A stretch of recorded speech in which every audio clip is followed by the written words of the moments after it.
obviamente, como eu disse anteriormente, existem técnicas para a elaboração desse trabalho. Nossa apostila lá atrás, né, nesse nosso material, né, do nosso livro texto, ele vai trazer, né, nesse capítulo 7, essas técnicas. E são técnicas, assim, muito simples, mas elas precisam, assim, de um olhar também mais de pesquisador, porque a gente já faz isso na natureza, no nosso cotidiano, né, naturalmente. Sublinhar ou destacar é uma técnica? É lógico, pessoal, é uma técnica, sim.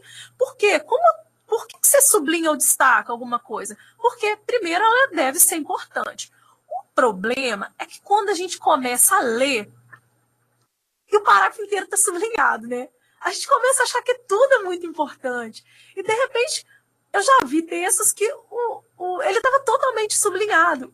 Isso não vai ajudar, né? Porque, afinal de contas, tudo bem, o texto é extremamente importante. Mas a gente precisa realmente tentar identificar o que, de fato, são elementos importantes. E aí, lembra que eu falei sobre a questão das palavras-chave? Elas são importantes, elas são âncoras que vão, assim, auxiliar na interpretação global de um texto, sabia? Então, ela é extremamente importante porque essas palavras, porque elas vão, na verdade, a gente acaba escrevendo várias outras informações a partir delas. Então, a gente precisa entender e identificar essas palavras que vão nos auxiliar nesse processo de compreensão e de seleção do que, de fato, é realmente mais importante, e a gente não vai ficar aí com o nosso texto todo marcado, seja ele no formato, né, eletrônico ou no formato impresso, todo coloridinho, marcadinho, ok? Bem, então fazer a primeira leitura integral do texto, ela é muito importante. Não adianta você pegar o texto pela primeira vez já com um marcador ou qualquer coisa que seja, né, um lápis, uma caneta, e já ir sair marcando, porque você não... É o primeiro momento daquele texto, né? O primeiro contato que você vai ter com aquele texto. Então, é importante, primeiro, pessoal, é fazer uma leitura integral e não é necessário fazer essa marcação. Nessa segunda leitura, né? Então, primeira leitura é uma leitura de reconhecimento. E aí que tá, Fernanda, primeira e segunda leitura, gente, eu falei que leitura era importante. Pode ser que não seja só a primeira e a segunda, vocês têm que ler muito mais vezes um artigo para poder compreender. Vai depender até do grau de conhecimento prévio que vocês têm em relação a esse assunto, ok? Então, é muito e extremamente importante entender que para ser pesquisador é preciso ser um bom leitor também. Então, há a primeira leitura, uma segunda leitura, pode ser que seja uma 10ª leitura.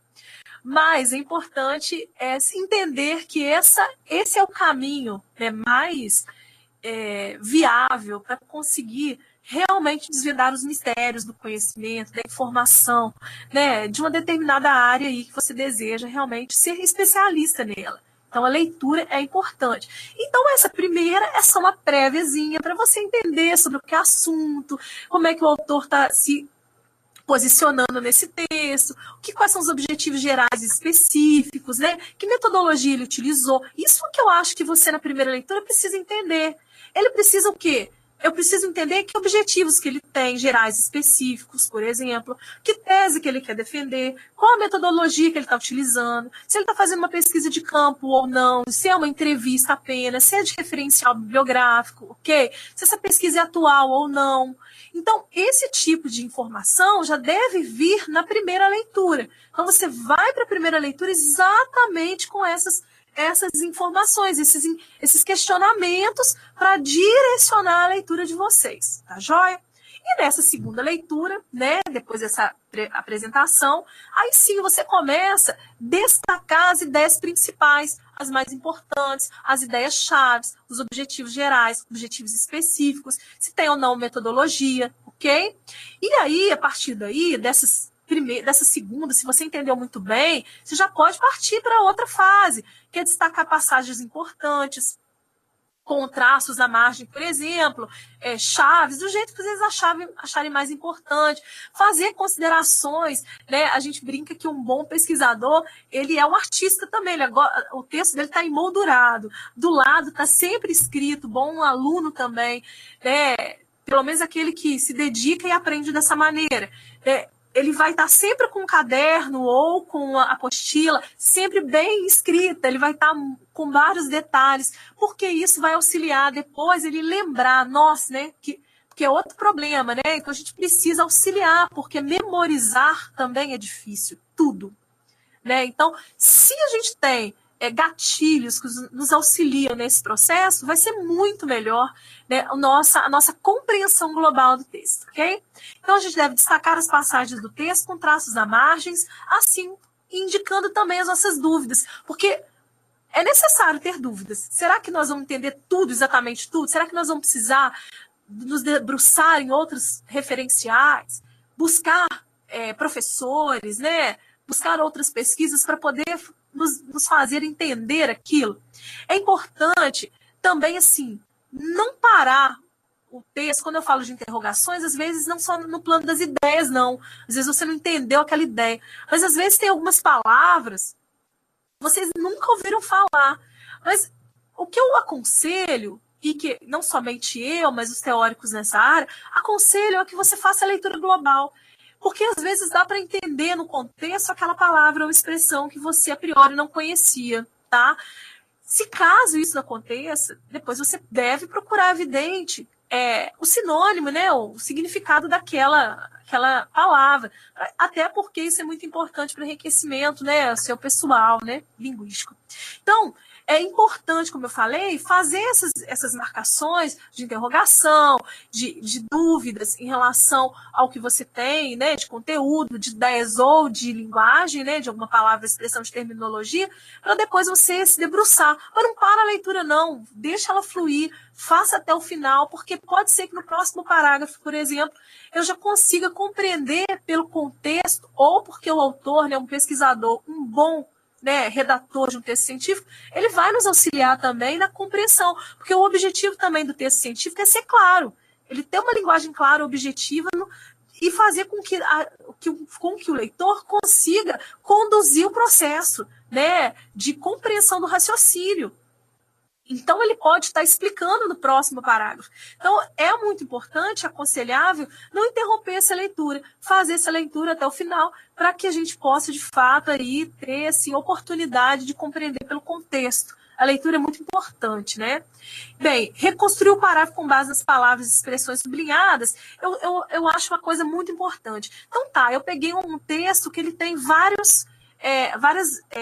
eu sublinhei em vários momentos. Se eu pegar essas palavras que eu destaquei e tentar construir a minha ideia a partir dela, o meu próprio resumo, entendem?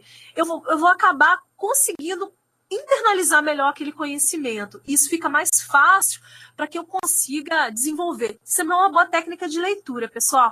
E em uma matéria extensa, por exemplo, como a metodologia, seria interessante, é interessante vocês organizarem dessa maneira, marcarem, selecionarem e depois também construírem o seu próprio parágrafo, seu próprio texto, sintético, resumido, sobre aquela informação que às vezes ficou um pouco numa linguagem muito mais técnica, né? Porque é uma linguagem técnica.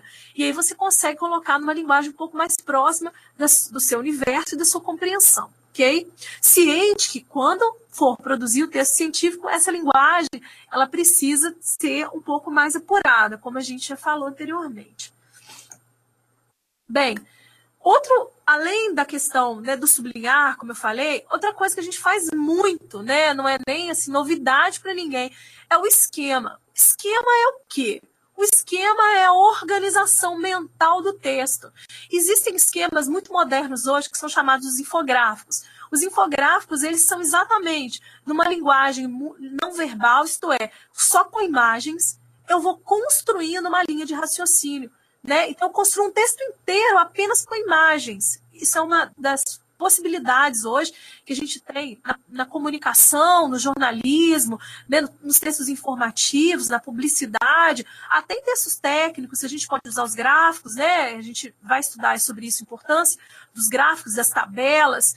É muito importante, elas vão sintetizar muitas informações, ok? Então, o esquema, ele deve conter as ideias do autor, tá? Não somente as suas ideias, porque a gente precisa ser fiel às ideias do autor. Porque quando nós formos fazer o nosso texto e argumentar sobre isso, nós precisamos dizer o que o autor disse, não o que eu penso que o autor disse.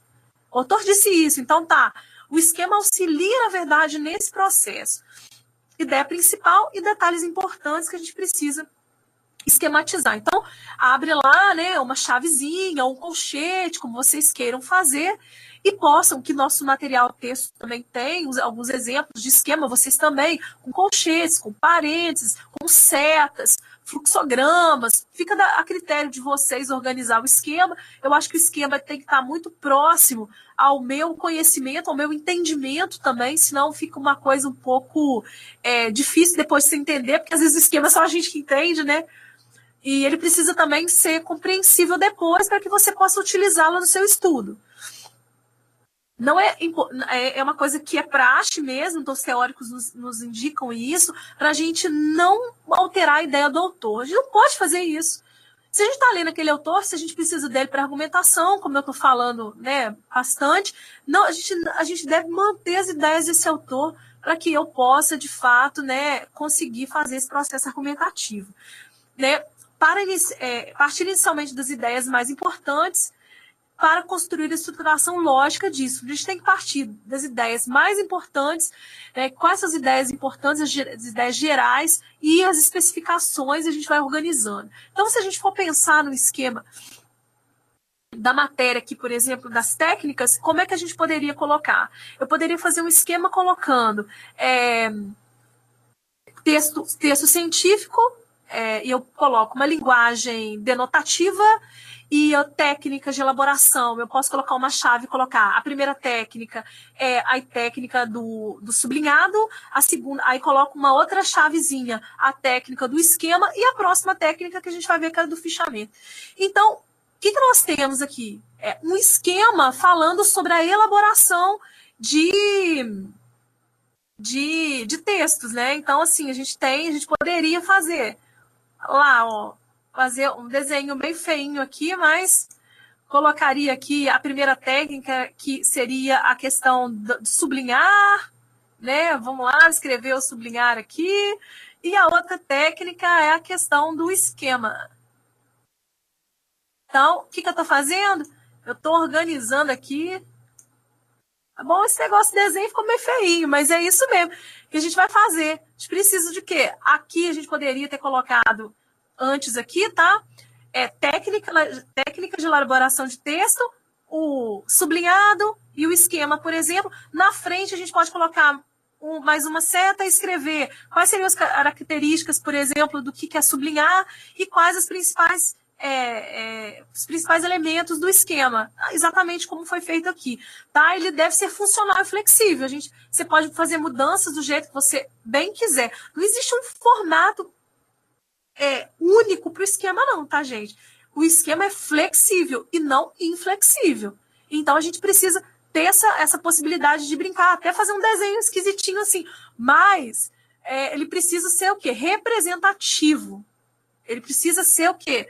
Realmente compor as ideias principais e gerais do autor e não ir, né, apenas para as nossas interpretações. O esquema ele precisa dessa fidelidade com a tese que o autor quer defender, com os princípios que ele quer apresentar, ok? Bem, aí os exemplozinhos para vocês, os tipos de esquema. Nós temos chaves, ideias principais. Eu tenho reta de chamada, como eu falei para vocês, ó. A gente pode colocar atenção, memória, associação de ideias, por exemplo, que esses elementos aqui são importantes para a leitura, tá? A gente precisa na leitura ter atenção, na leitura ter memória e associar as ideias. Então, isso é um esquema que, se eu colocar a palavra na frente, leitura, ele funciona perfeitamente. Por quê? Para leitura eu preciso de atenção, de memorização, de memória e de associação de ideias. Tá? Então, é importante pensar nisso também, na forma com que eu posso estruturar um esquema. E a numeração de títulos, tá? Isso é importante. O esquema também, eu posso dizer que o esquema é um sumário, ele é uma estrutura. Assim como nos trabalhos acadêmicos nós temos... O que é o sumário? O sumário é nada mais, nada menos que um esquema em que eu vou indicar qual é o primeiro capítulo, segundo capítulo, terceiro capítulo e as subseções. Dentro do capítulo 1 eu tenho o quê? Eu tenho 1.1, que é o assunto X. Eu tenho 1.2, que é o assunto Y. No nosso material aqui nós temos também um esquema, a gente tem um sumário, que ele vai dizendo lá na página 113 eu tenho o módulo X, né? Então eu clico lá no meu sumário e consigo entrar na página, né, desse módulo com o assunto específico que eu quero. Isso auxilia, vocês estão entendendo? Auxilia no processo também de recuperação e busca das informações. Mas vocês estão entendendo que ele é flexível, tá vendo?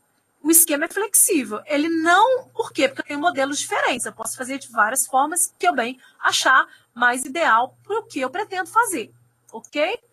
Bem, como eu disse também, além do fichamento, além do esquema e além do sublinhado, eu também tenho como técnica o fichamento. O fichamento, eu já até falei em outras aulas aí dos módulos anteriores com vocês, até lembrei aí dos meus tempos de iniciação científica, quando eu usava as fichas mesmo, ficha de papelzinho, e a gente tinha que colocar o cabeçalho, que era o quê? Por que tem que ter um cabeçalho numa ficha? Seja ela virtual, seja ela impressa, seja no nosso caderno, não precisa ser uma ficha, mas eu tenho um caderno só de leitura da pesquisa que eu estou fazendo. Então, essa primeira parte eu só estou fazendo fichamentos. Eu tenho que ter um cabeçalho. Por quê? Porque eu tenho que conter nesse cabeçalho o título desse trabalho, a área que eu estou tentando trabalhar do assunto. Eu tenho que ter as referências do autor. Eu tenho vários, eu li 15 artigos. O primeiro artigo é sobre o autor é X, o autor é Rocha. Então, eu tenho que colocar Rocha, vírgula, Fernanda, C, ponto, Abrão, ponto, metodologia, escrever o título, os dados, o local da publicação, né, Muriaé, por exemplo, ou Belo Horizonte, o ano da publicação, a versão de 2015, por exemplo. Aí, eu vou começar agora realmente selecionar, resumir ou citar. Por quê? Porque no fichamento, eu posso fazer essas duas coisas. Eu tenho que colocar o cabeçalho, colocar as referências do artigo ou do livro, tá? Da fonte que eu estou pesquisando e lendo. E aí, eu sugiro que vocês façam o seguinte, coloquem lá, na página 12, P.12, abro aspas. Se eu abro aspas, eu estou dizendo que aquele texto que eu estou escrevendo ou copiando e colando não é meu. É desse autor, está na página 12. Ou eu posso também, lá na página 12, eu li as ideias dele, fiz o meu sublinhado, li as ideias que eu sublinhei e resolvi escrever a minha interpretação sobre aquilo ali, sobre o que o autor disse. Vocês estão entendendo que no meu fichamento, então, eu posso ter ou um resumo ou uma citação? Por que isso vai ser importante, gente? Por que é importante fazer fichamento? Por que é importante fazer esquema? Por que é importante fazer sublinhado? E por que é importante pensar na elaboração, não chegar para escrever o texto de uma vez? Eu preciso dessas informações muito organizadas. Então, na hora que eu for falar sobre a área X, o assunto X, eu pego a minha fichinha e vou buscar aquele autor que falou sobre isso. Então, segundo Rocha, página 12, abro aspas. Citei o que o Rocha disse. Fecho aspas. Ou eu posso dizer, segundo Rocha, e eu escrevo com as minhas palavras, segundo Rocha, 2015, ou conforme Rocha, 2015, escrevo o resumo no meu trabalho. Isso, gente, é a melhor maneira do mundo do que eu pegar de novo, tentar achar entre todos os artigos que eu li, os 15 que eu falei, por exemplo, o que eu gostaria de colocar no meu trabalho. Se eu faço fichamento, ele já me auxilia. Se eu, por acaso, quiser voltar no texto, se aquele meu fichamento não está tão bom assim, ou mesmo assim eu tive dúvida, eu fiz ele do jeitinho certo, coloquei citação, fiz o resumo, coloquei as páginas, mas mesmo assim eu ainda tenho alguma dúvida, eu posso buscar aí com mais rapidez. Se eu não fizer o fichamento, essa minha organização prévia para a facção desse texto, eu vou me enrolar. eu vou ter que buscar esse texto de novo, vou ler, vou perder tempo. Então, na metodologia, o interesse da disciplina é exatamente auxiliar vocês a serem mais organizados na prática da leitura, da pesquisa, cientes que essa é apenas a introdução do início realmente da vida acadêmica e de iniciação científica de vocês, ok? Mas o fichamento é importante exatamente por isso, porque ele vai sim lhe auxiliar nesse processo de identificação, de localização das informações que já tinha lido antes e que vão me auxiliar no processo argumentativo do meu texto, ok? Científico. E eu preciso aí indicar o local, né, o material, onde que eu encontrei esse material. É muito importante essa questão, porque se você faz a leitura de um artigo, e esse artigo é de uma revista impressa, tudo bem. Você busca todas as informações, né, das normas que a gente vai estudar também. Você coloca todas as informações, beleza. É fácil, está aqui na biblioteca, se você quiser recorrer, se você não fez uma impressão. Mas, por exemplo, você fez isso na internet, gente. Às vezes a gente acha coisas muito legais e, de repente, a gente esquece onde elas estão. Se a gente for buscar, se a gente não selecionar a fonte, né, o endereço eletrônico. Então, eu sugiro que vocês façam a cópia do endereço eletrônico lá em cima, do link lá em cima, www.famíliasedubr/metodologia EAD, metodologia científica, o que seja, o que vocês estão pesquisando. Copiem e salvem junto a esse fichamento, a essa fonte, porque ela é referência, onde vocês retiraram essa informação. E, de preferência, digam que dia que vocês pesquisaram. Ah, por que isso, Fernanda? Coloca qualquer dia que eu quiser. Não. Como eu disse, a internet é ótima, mas também pode acontecer que, de repente, e baixem os artigos também, hein? Em PDF, salvem eles, porque, de repente, eu fiz o fichamento, copiei e colei bonitinho o artigo eletrônico, salvei só as referências e não baixei o artigo, não. Eu fiz ele online mesmo e não salvei num arquivo. Vai que eu quero pesquisar de novo e ele não está mais disponível. Isso acontece. Vários sites podem sair de disponibilidade e os artigos também podem. Então, e aí é que tá. Depois, como é que você vai provar que leu aquele artigo mesmo, se aquele artigo existe ou não? Então, eu aconselho sempre, salvem os artigos numa pasta, ou façam a impressão deles, salvem o endereço, digam que dia que você pesquisou isso, tá? Porque pode ser, eu mesma já fiz algumas leituras de trabalhos monográficos e de repente eu fui lá naquele link e ele não existia mais. Então não tinha nem como eu conferir para o aluno se o aluno fez ou não aquilo. Obviamente que a gente não vai duvidar se o artigo está bem organizado, né? Mas até mesmo porque eu achei interessante o artigo, eu gostaria de ter lido na íntegra também, achei uma boa fonte e ele não estava lá. Então, isso pode acontecer. Então, assim, seguro morreu de velho. É melhor fazer, ainda mais em ciência, em pesquisa, que a gente tem que comprovar tudo que a gente faz, não é? Então, por favor, façam as referências. Então, existem vários tipos aí, como eu disse para vocês, tipos diferentes de referência, de fichas. Ficha só com citação, ficha só com o resumo que eu quero fazer, uma ficha só mista, né, que eu posso usar a citação e o resumo ao mesmo tempo, ficha só com a bibliografia, só os autores que eu estou pesquisando, e uma ficha analítica, que ao invés de eu fazer um resumo, eu posso até fazer esse resumo, mas eu estou ali com o objetivo de analisar aquele assunto. Não é uma resenha, mas é quase isso, né? Então, eu tenho tipos diferenciados de fichas. Então, eu tenho uma ficha que eu cito somente o autor e obra, abro lá, na página 12, cito exatamente como o autor escreveu, fecho aspas. Então, eu estou fazendo uma ficha somente disso. Eu, Fernanda, particularmente, acho mais interessante fazer uma ficha mista. Porque senão você vai ter assim, fichinha de citação, fichinha de resumo, né, ficha bibliográfica, ficha analítica. Eu acho mais viável, né? E assim, é a minha praxe. Isso não quer dizer que tenha que ser assim.